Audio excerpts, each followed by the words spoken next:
ꯄꯥꯎꯆꯦꯗ ꯌꯨꯝꯐꯝ ꯑꯣꯏꯕ ꯃꯔꯨꯑꯣꯏꯕ ꯄꯥꯎ ꯈꯔ ꯑꯞꯗꯦꯠ ꯇꯧꯖꯔꯤ ꯉꯝꯈꯩꯒꯤ ꯁꯝꯕꯜ ꯈꯥꯕꯒꯤ ꯊꯕꯛ ꯌꯦꯡꯁꯤꯟꯅꯕ home ꯃꯤꯅꯤꯁꯇꯔꯅ ꯈꯪꯍꯜꯂꯛꯂꯦ ꯑꯥꯔꯀꯤ Imo Indo Myanmar ngमखै परिंगदा Manipur सरुकी ओइना ngमखै संबल खाबगी थबक येंगसिननबा होम मिनिस्ट्री दा खंगहलकले हाइना बीजेपी की एमएलए आरके इमोना फोंदोखरे सगोलबन केंद्र की एमएलए आरके इमोना फोंदोखिबदा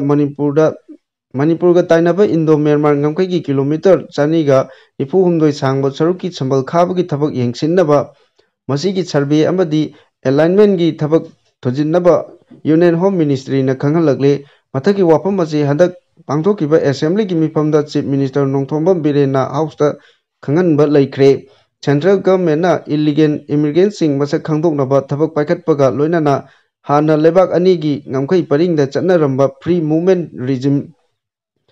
सु लौथोखरबनी पनबा याबदी इंडिया अमसुंग म्यांमार अनी की मरक्ता किलोमीटर 1494 की असांगबा ngमखै की सरुक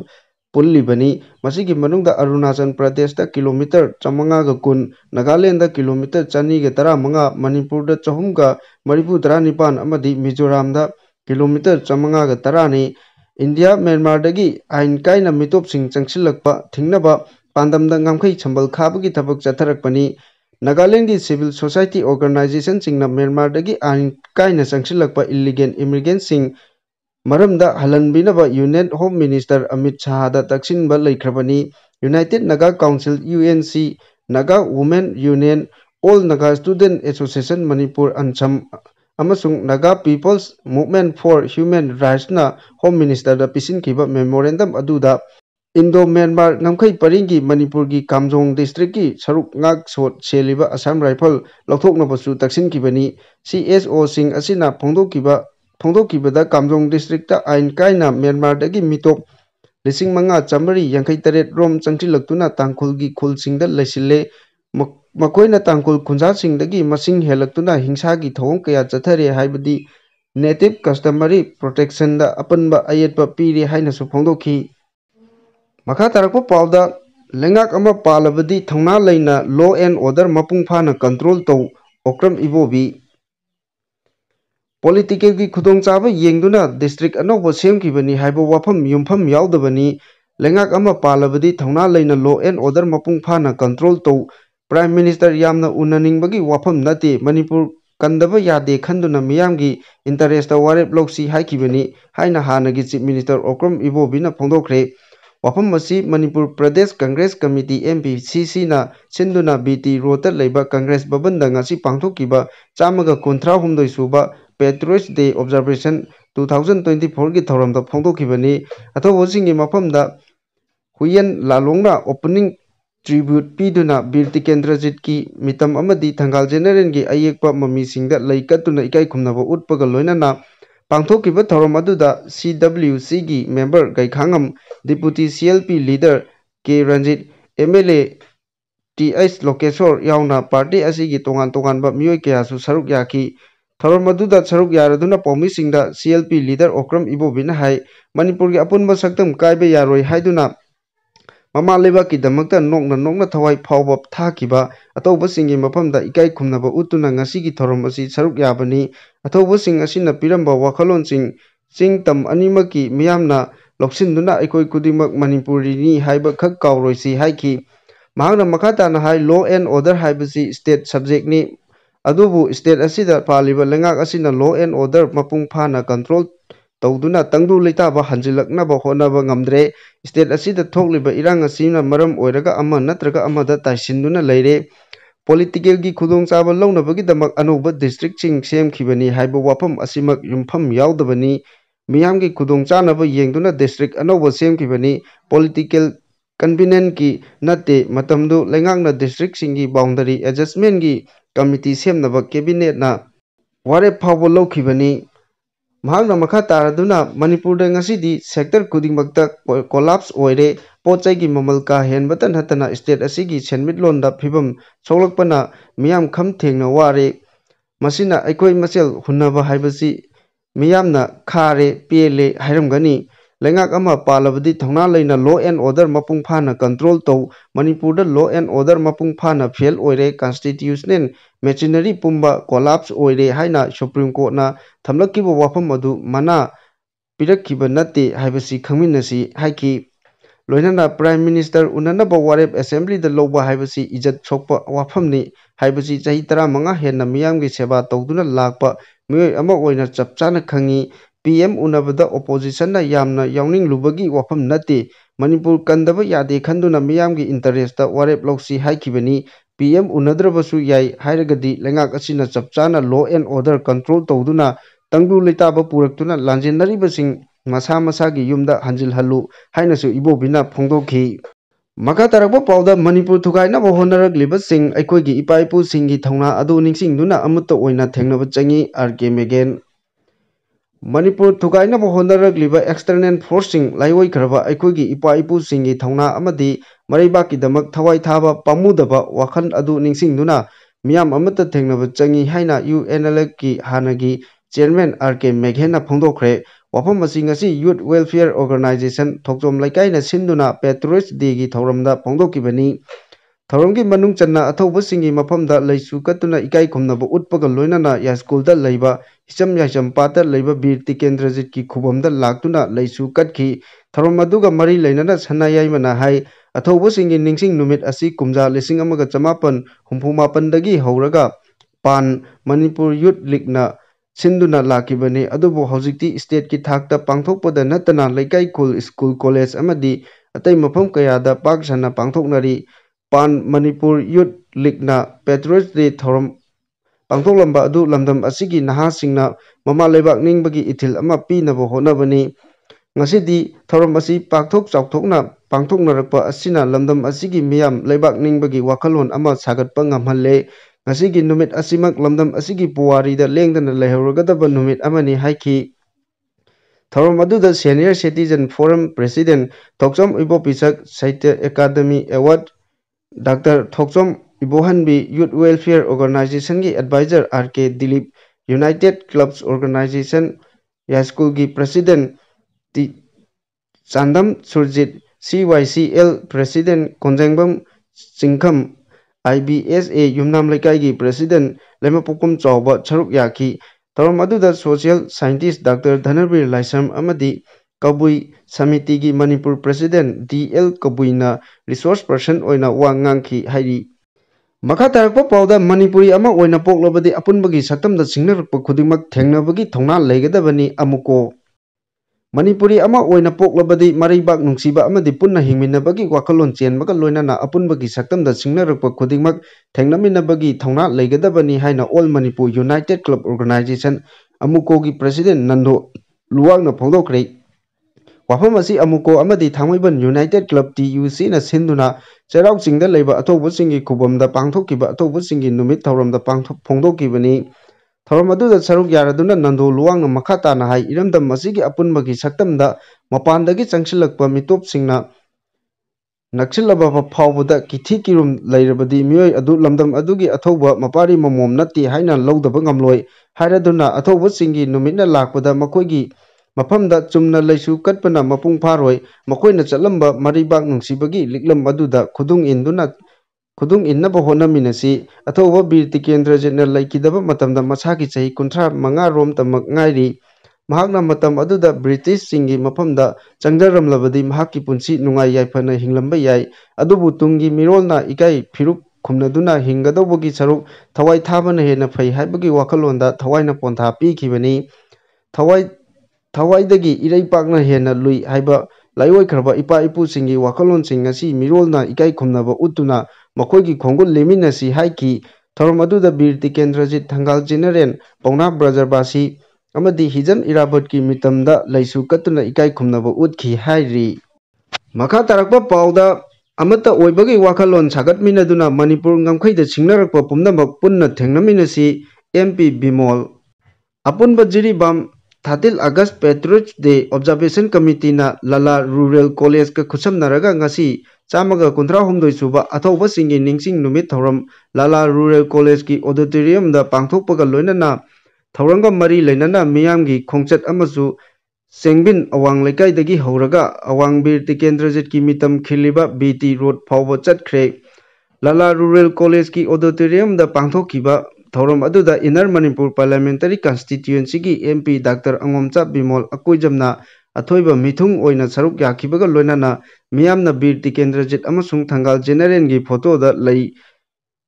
katuna ikai khumnaba utki athoiba mithunglen gi warol piraduna MP Bimol akoijamna hai Kumja lising amaga chanipan maripudara mathoigi Anglo Manipur Warda Mama Leibakkidamak thawaina pontha pikhiba ipa ipusingi khudung induna ngasi tungi mirol aikoina ima Leibak Manipurgi ngamkhai amadi apunbagi saktam ngaknaba punna wasak longminasi haiki Mahangna makha taraduna matam aduda ningthau machasingi marakta ningthau khubam munabagi amaga mattinadaba amadi apunbagi pangal sagatpa ngamkidaba adugi khudong chaba lauraga Britishna Manipurgi ningkha tamba munkhibani maram aduna aikoi machel amata oibagi wakhalon sagatminaduna Manipurgi ngamkhaida chingnarakpa pumnamak punna thengnaminasi kasarda khundarminariba aikoi Manipuri khudimak amata oina punsinduna Manipurgi pangal sagatnabasu mahakna appeal tawki makha tarakpa pauda Manipurgi issue loisenbinabagi matangda MMAB na Home Minister da taksinkre Manipur da thokliba lan asi loisinnaba honabada maru oina Indo Myanmar ngamkhai ngak senbagi thabak kankhatpaga loinana Kuki militant singa chatnariba suspension of operation su suspend taunaba Manipurgi Maitai Association Bangalore MMAB na aiba chirol ama Union Home Minister Amit Shah da pisinduna taksinkre MMAB gi maikaidagi Union Home Minister da pisinkiba chirol aduda Manipur da thokliba irang asi laksinnaba amadi waroisin ama puraknaba maru oiba thaurang ama oina Indo Myanmar ngamkhai ngak senbagi thabak henna kankhattuna ngamkhai paring asigi Myanmar dagi Kuki militant singna aphaba makhalgi Khutlai sing Manipur romda Punsilakpa amadi drug pusinbada athingba thamnaba matik chana security force thambaga loinana modern technology based warfare thengnanaba ngamnaba security da ahenba training pibiu haina taksilli Manipurgi loijing loya da leiriba micham miyamda ngaihak leitana nongmai amadi bom kapsinduna terrorism gi oiba thawong sing chathariba Khutlai paiba Kuki militant singa chatnariba su suspension of operation su suspend tawbinabasu taksinki MMAB gi maikaidagi makha taraduna session da yumpham oiraga Manipur da NRC chanahanduna illegal immigrant singbu citizenship piroidabani haina pawasina makha tari makha taba pawda dentistry da Dr. Herojit patent fanglei Imphal East ki Kongpal Kongkham Leikaidagi Dr. Phairojam Herojit na Government of India na dentistry da patent pibaga loinana dentistry da patent phangba Manipur macha mahakna ahanba oire root canal treatment da mahaki invention bu masak khangduna patent pikhibani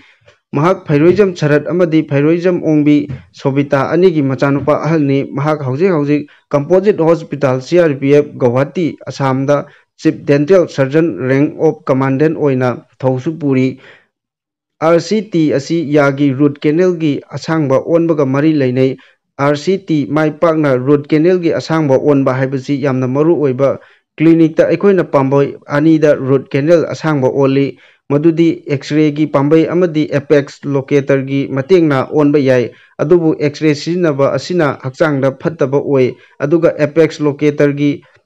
accuracy asisu chada marifu dagi hantai aduga pacemaker hapa anaba singda sizinaba yade maram aduna anoba method asina khwaidagi hena maru oibaga mioibaga chanai masina special oiba hakchangda chunaba dai makhal amakak sizinaduna root canal gi asangba asi chapchana onba ngamhalli masigi dai asi pH value khenabagi matungina magi machusu onba ngambagi dai makhalni yagi layingba patient singna awaba amadi root canal toba matamda thokpa yaba asoiba kayadagi ngakthokpa ngamba invention oibana masibu India government na patent pirakpani hairi makha tarakpa pauda mahoksagi punsida hanjilaknaba political gi khenaba thamdana punna thabak tongminasi Shiva Sena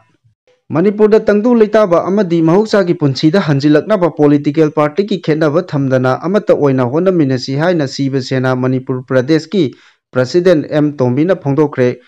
Imphal की बाबूपरादा लेबा party की office दा ngasi पांगथोखिबा अथौबा सिंगी निंगसिंग नुमित थौरमदा M तोम्बीना मथकी वाफम असी फोंदोकलादुना महाकना हाय मणिपुर की अपुनबगी सक्तम कन्नबा अमदी लमदम असिदा तंगदु लेताबा अमुक हन्ना पुरकनबा होनबदा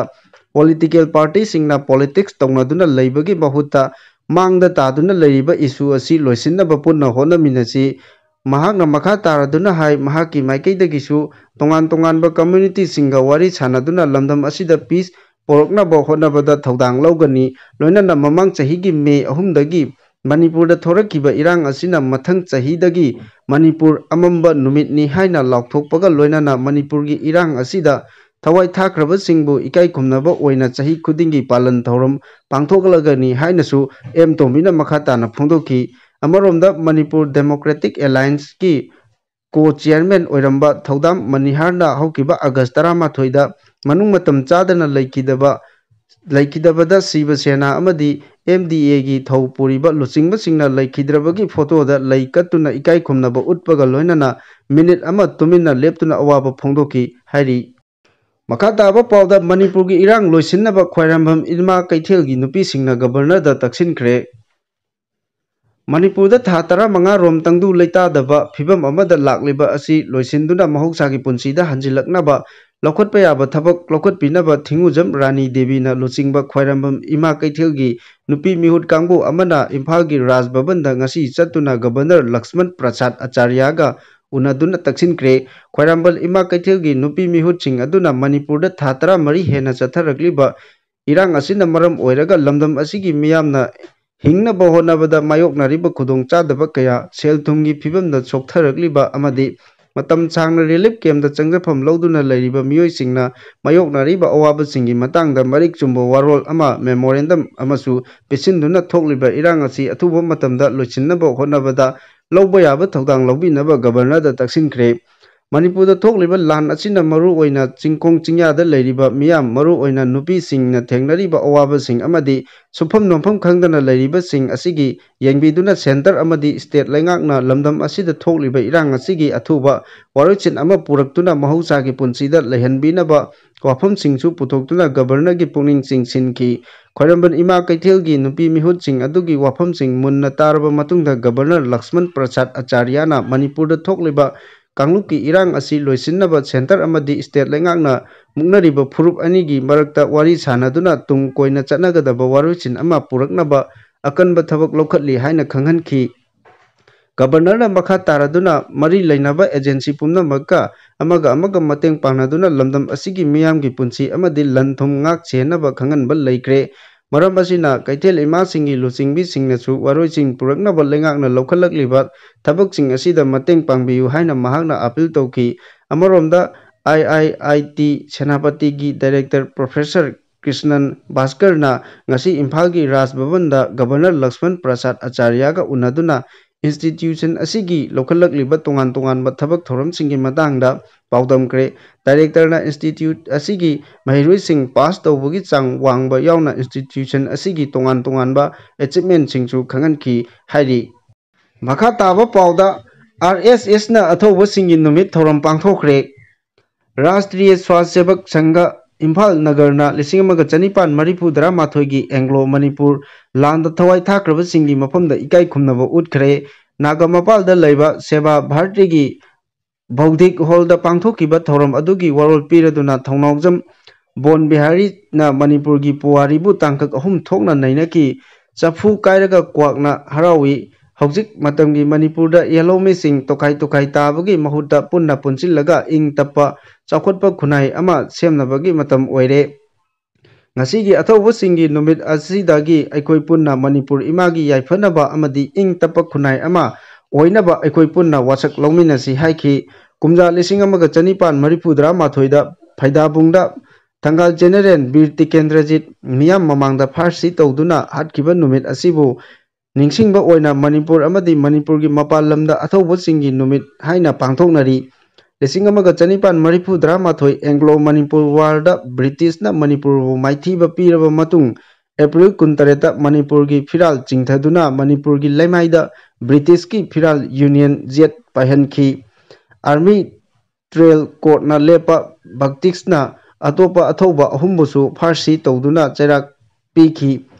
ꯑꯊꯧꯕ ꯑꯍꯨꯝ ꯑꯗꯨꯗꯤ gel ꯃꯅꯨꯡꯗ ꯇꯣꯉꯥꯟ ꯇꯣꯉꯥꯟꯕ ꯅꯨꯃꯤꯠꯁꯤꯡꯗ ꯐꯥꯔꯁꯤ ꯇꯧꯈꯤ꯫ 1934ꯒꯤ ꯃꯦ 25ꯗ ꯄꯨꯈ꯭ꯔꯝꯕꯝ ꯀꯖꯥꯎꯕ ꯃꯅꯤꯄꯨꯔꯒꯤ ꯕ꯭ꯔꯤꯇꯤꯁ ꯄꯣꯂꯤꯇꯤꯀꯦꯜ ꯑꯦꯖꯦꯟꯠ ꯃꯤꯁꯇꯔ ꯒ꯭ꯔꯤꯝꯍꯨꯗꯇꯅ ꯇꯥꯅ ꯊꯤꯟꯈꯤꯕꯒꯤ ꯐꯥꯔꯁꯤ ꯇꯧꯈꯤ꯫ 1934ꯒꯤ ꯖꯨꯟ 9ꯗ ꯁꯨꯕꯦꯗꯥꯔ ꯅꯤꯔꯟꯖꯟ ꯆꯦꯇ꯭ꯔꯤꯕꯨ ꯕ꯭ꯔꯤꯇꯤꯁꯀꯤ ꯂꯥꯟꯃꯤ ꯑꯣꯏꯅ ꯂꯩꯔꯝꯕꯗꯒꯤ ꯃꯅꯤꯄꯨꯔꯒꯤꯗꯃꯛ ꯕ꯭ꯔꯤꯇꯤꯁꯀꯤ ꯃꯥꯌꯣꯛꯇ ꯂꯥꯟ ꯍꯧꯔꯛꯄꯒꯤꯗꯃꯛ ꯐꯥꯔꯁꯤ ꯇꯧꯈꯤ꯫ 1934ꯒꯤ ꯑꯣꯛꯇꯣꯕꯔ 18ꯗ ꯆꯤꯔꯥꯏ ꯅꯥꯒꯥ ꯃꯌꯥꯡꯈꯥꯡꯗ ꯂꯩꯕ ꯑꯊꯧꯕ ꯑꯁꯤꯕꯨ ꯕ꯭ꯔꯤꯇꯤꯁ ꯇꯦꯂꯤꯒ꯭ꯔꯥꯝ ꯑꯣꯐꯤꯁꯀꯤ ꯑꯣꯐꯤꯁꯥꯔ ꯑꯅꯤ ꯍꯥꯠꯄꯒꯤ ꯃꯥꯌꯣꯛꯇ ꯐꯥꯔꯁꯤ ꯇꯧꯈꯤ꯫ ꯃꯤꯑꯣꯏ 12ꯅ ꯀꯂꯤꯄꯠꯅꯤꯗ ꯄꯨꯟꯁꯤ ꯆꯨꯞꯄ ꯐꯥꯗꯣꯛ ꯄꯤꯈꯤ꯫ ꯑꯊꯧꯕꯁꯤꯡ ꯑꯁꯤ ꯃꯅꯤꯄꯨꯔ ꯏꯃꯥꯒꯤ ꯂꯩꯃꯥꯏꯗ ꯑꯃꯨꯛ ꯍꯜꯂꯛꯄ ꯌꯥꯗꯕꯒꯤ ꯆꯩꯔꯥꯛ ꯄꯤꯈꯤ꯫ ꯃꯇꯝꯗꯨꯒꯤ ꯃꯍꯥꯔꯥꯖ ꯀꯨꯂꯆꯟꯗ꯭ꯔꯒꯤ ꯃꯅꯥꯎꯅꯨꯄꯥ ꯑꯉꯣꯛ ꯁꯅꯥ, ꯑꯇꯩ ꯑꯊꯧꯕꯁꯤꯡ ꯑꯃꯗꯤ ꯌꯦꯜꯍꯧꯃꯤ ꯅꯥꯒꯥ ꯑꯅꯤ ꯌꯥꯎꯅ ꯄꯨꯟꯁꯤ ꯆꯨꯞꯄ ꯐꯥꯗꯣꯛ ꯄꯤꯈꯤ ꯍꯥꯏꯅ ꯃꯍꯥꯛꯅ ꯊꯝꯈꯤ꯫ ꯃꯇꯝ ꯑꯗꯨꯗ ꯃꯅꯤꯄꯨꯔꯒꯤ ꯑꯣꯏꯈꯤꯕ ꯔꯥꯖꯅꯤꯇꯤꯒꯤ ꯐꯤꯚꯝ, ꯅꯤꯡꯊꯧ ꯃꯆꯥꯁꯤꯡꯒꯤ ꯃꯔꯛꯇ ꯃꯨꯛꯅꯕ, ꯅꯤꯡꯉꯥꯏ ꯁꯪꯗꯥꯅꯕ ꯑꯃꯗꯤ 1934ꯒꯤ ꯑꯦꯡꯒ꯭ꯂꯣ ꯃꯅꯤꯄꯨꯔ ꯂꯥꯟ ꯃꯇꯧ ꯀꯔꯝꯅ ꯊꯣꯛꯈꯤꯕ ꯍꯥꯏꯕꯒꯤ ꯃꯇꯥꯡꯗ ꯃꯌꯦꯛ ꯁꯦꯡꯅ ꯊꯝꯈꯤ꯫ ꯊꯧꯔꯝ ꯑꯗꯨꯒꯤ ꯁꯔꯨꯛ ꯑꯃ ꯑꯣꯏꯅ ꯇꯤꯟꯈꯤꯕꯁꯤꯡꯅ ꯑꯊꯧꯕꯁꯤꯡꯒꯤ ꯃꯐꯝꯗ ꯂꯩꯁꯨ ꯀꯠꯇꯨꯅ ꯏꯀꯥꯏ ꯈꯨꯝꯅꯕ ꯎꯠꯈꯤ ꯍꯥꯏꯔꯤ꯫